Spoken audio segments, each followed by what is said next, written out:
Hey guys and welcome back. तो ये हम लोग का मन स्टैक का कोर्स चल रहा है जिसके अंदर हम लोग बूट स्ट्रैप को कवर कर रहे हैं। हम लोगों ने ऑलरेडी HTML कंप्लीट पढ़ रखा है, हम लोगों ने CSS कंप्लीट कर लिया है और इस वीडियो के अंदर हम लोग अपने बाकी के यूटिलिटीज को देखने वाले हैं अपने बूट स्ट्रैप के अंदर, जो कि हम लोग का कलर और डिस्प्ले है। ठीक, तो चलिए बिना देरी किए हम लोग अपने इस मन स्टैक कोर्स को स्टार्ट करते हैं। तो यहाँ पे हम लोग क्या करेंगे, अपने बूट स्ट्रैप वेबसाइट पे आएंगे और यहाँ पे रीड दी डॉक पे हम लोग क्लिक करेंगे। ठीक, और इसके बाद हम लोग को यहाँ पे अपने हैमबर्गर आइकन पे क्लिक करना है और नीचे आएंगे तो आपको यहाँ पे यूटिलिटीज़ दिखेगा जिसके अंदर हम लोगों ने बैकग्राउंड बॉर्डर कवर कर लिया है।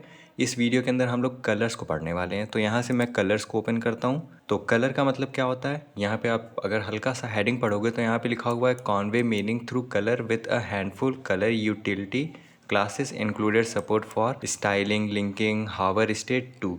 यानी कि इस कलर प्रॉपर्टी की हेल्प से हम लोग काफ़ी ढेर सारी चीज़ों को इंक्लूड कर सकते हैं। हम लोग स्टाइलिंग कर सकते हैं, लिंक्स प्रोवाइड कर सकते हैं, हम लोग हावर का इफेक्ट ऐड कर सकते हैं सिर्फ़ और सिर्फ अपने इस कलर प्रॉपर्टी की हेल्प से। अगर मैं थोड़ा सा नीचे आऊँ तो यहाँ पे देखो कलर हम लोग का क्या करता था, हम लोग के वैनिला CSS के अंदर कलर की हेल्प से हम लोग अपने जो टेक्स्ट है उसका कलर हम लोग चेंज करते थे। जैसे यहाँ पे देखो ये प्राइमरी कलर है, ये प्राइमरी एम्फेसिस है, सेकेंडरी है, सेकेंडरी एम्फेसिस है, सक्सेस है, डेंजर है। तो यहाँ पे जितनी भी हम लोग चीज़ का यूज़ कर रहे हैं उसमें हम लोग का ये टेक्स्ट का कलर चेंज हो रहा है। ठीक, तो टेक्स्ट के कलर को चेंज करने के लिए हम लोग क्या करेंगे, यहाँ पे टेक्स्ट लिखेंगे और यहाँ पे जितने भी हम लोग को कलर प्रोवाइड किया गया है इसमें से हम लोग कोई भी कलर यूज़ कर सकते हैं। तो मैं यहाँ पे क्या करता हूँ, ये हम लोग का बूट स्ट्रैप का प्रोजेक्ट है, मैं अपने बॉडी के अंदर यहाँ पे एक H1 क्रिएट करता हूँ और इसके मैं अंदर में लिख देता हूँ 777 एकेडमी। सेव करते हैं इसको। तो ये हम लोग का देखो एक H1 आ गया। ठीक, अब अपने इस H1 को लेट सपोज दैट मुझे वार्निंग कलर देना है, तो हम लोग क्या करेंगे, यहाँ पे क्लास लिखेंगे equal text dash warning. Save करता हूँ मैं इसको। अपने बूट स्ट्रैप पे आऊँ तो ये देखो हम लोग का टेक्स्ट हम लोग का येलो हो गया, केवल और केवल अपने इस वाले यूटिलिटी क्लास को इंक्लूड करने से। मैं यहाँ पे अपने और भी कलर का यूज़ कर सकता हूँ, जैसे इन्फो हो गया, लाइट हो गया, वाइट हो गया, वाइट 50 हो गया। लेट्स सपोज दैट मैं यहाँ पे इन्फो लिखता हूँ। ठीक, और यहाँ पे जैसे ही मैं इसको सेव करूँगा ये देखो अब हम लोग के बूट स्ट्रैप के इन्फो कलर में हम लोग का टेक्स्ट चेंज हो गया। ठीक, तो इस तरह हम लोग अपने टेक्स्ट कलर प्रॉपर्टी की हेल्प से अपने टेक्स्ट के कलर को चेंज कर सकते हैं।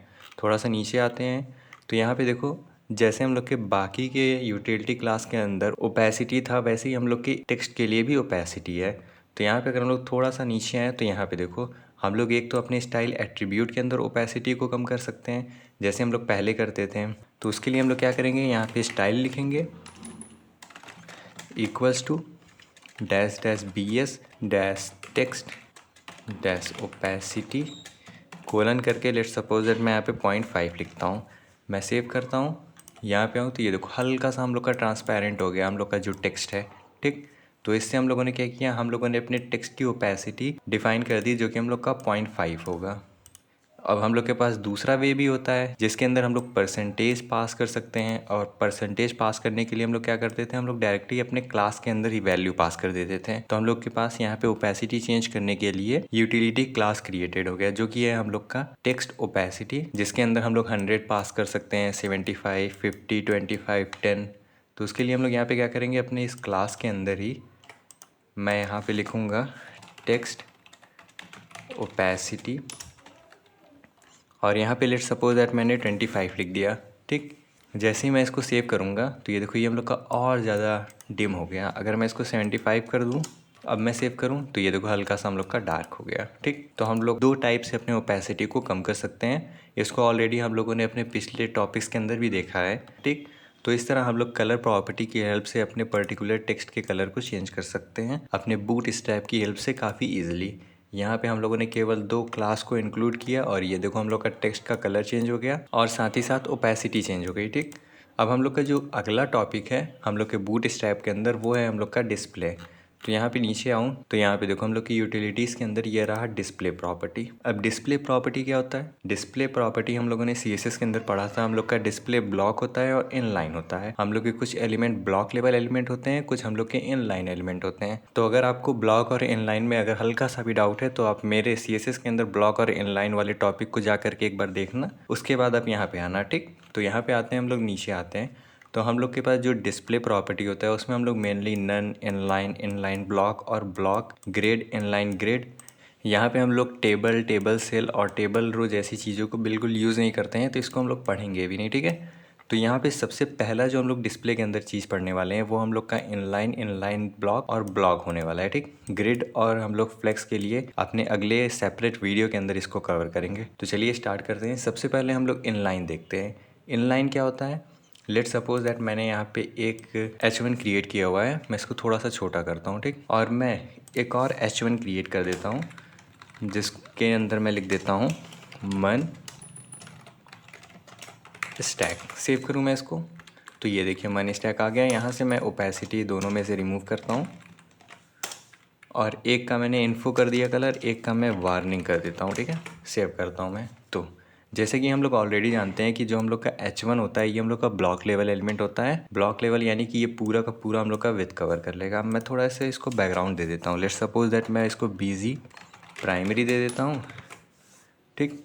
और अगले वाले को मैं दे देता हूँ background, let's suppose that danger. Save करूँ मैं इसको, तो ये देखो क्योंकि हम लोग का H1 ब्लॉक लेवल एलिमेंट होता है तो ये हम लोग का पूरा विथ यहाँ पे कवर कर लिया है। बट हम लोग अपने इस CSS की डिस्प्ले प्रॉपर्टी की हेल्प से अपने ब्लॉक लेवल एलिमेंट को इनलाइन एलिमेंट बना सकते हैं। उसके लिए हम लोग क्या करेंगे, यहाँ पे D इनलाइन लिखेंगे। D का मतलब क्या होता है? D का मतलब डिस्प्ले होता है और डैश इनलाइन, यानी कि हम लोगों ने डिस्प्ले इनलाइन बना दिया अपने ब्लॉक लेवल एलिमेंट को। तो यहाँ पे हम लोग क्या करेंगे, यहाँ पे अगर मैं D- इनलाइन लिखता हूँ तो देखिए जैसे ही मैंने इनलाइन लिखा तो इसकी विथ उतनी हो गई जितना इसके अंदर कंटेंट है, ठीक। नीचे वाले के अंदर भी अगर मैं D इनलाइन लिखता हूँ तो ये देखो अब दोनों के दोनों हम लोग के H1 सिंगल लाइन के अंदर आ गए हैं, ठीक। तो इस तरह हम लोग इनलाइन क्रिएट करते हैं। अब हम लोग इनलाइन को अपने ब्लॉक भी बना सकते हैं। तो इनलाइन एलिमेंट हम लोग का क्या होता है? हम लोग का स्पैन इनलाइन होता है, ठीक। मैं यहाँ पे एक स्पैन क्रिएट करता हूँ, दिस इज़ स्पैन 1 लिखता हूँ मैं, और ये दिस इज़ स्पैन 2 हो जाएगा मेरा। सेव करता हूँ तो यहाँ पे देखो दिस इज़ स्पैन 1 हम लोग के यहाँ पे आ गया। कोई प्रॉब्लम नहीं है, मैं इसको थोड़ा सा क्लास दे करके थोड़ा सा स्टाइल कर देता हूँ। तो क्लास इसका मैं बैकग्राउंड कर देता हूँ इन्फो, और नीचे वाले का मैं क्लास कर देता हूँ BG डेंजर, ठीक। सेव करूँ मैं इसको, तो ये देखो ये हम लोग का पहला वाला जो स्पैन है ये है, और ये हम लोग का दूसरा वाला स्पैन। अब स्पैन हम लोग के ये पहले वाले की लाइन के अंदर ही इसलिए आ गया क्योंकि स्पैन हम लोग का इनलाइन एलिमेंट होता है। तो हम लोग इनलाइन को ब्लॉक भी बना सकते हैं। तो उसके लिए हम लोग क्या करेंगे, हम लोग यहाँ पे ब्लॉक का यूज़ करेंगे। तो यहाँ पे देखो आप, यहाँ पे D ब्लॉक लिखा हुआ है ना, यानी कि डिस्प्ले ब्लॉक, और इसने स्पैन के अंदर लगाया हुआ है।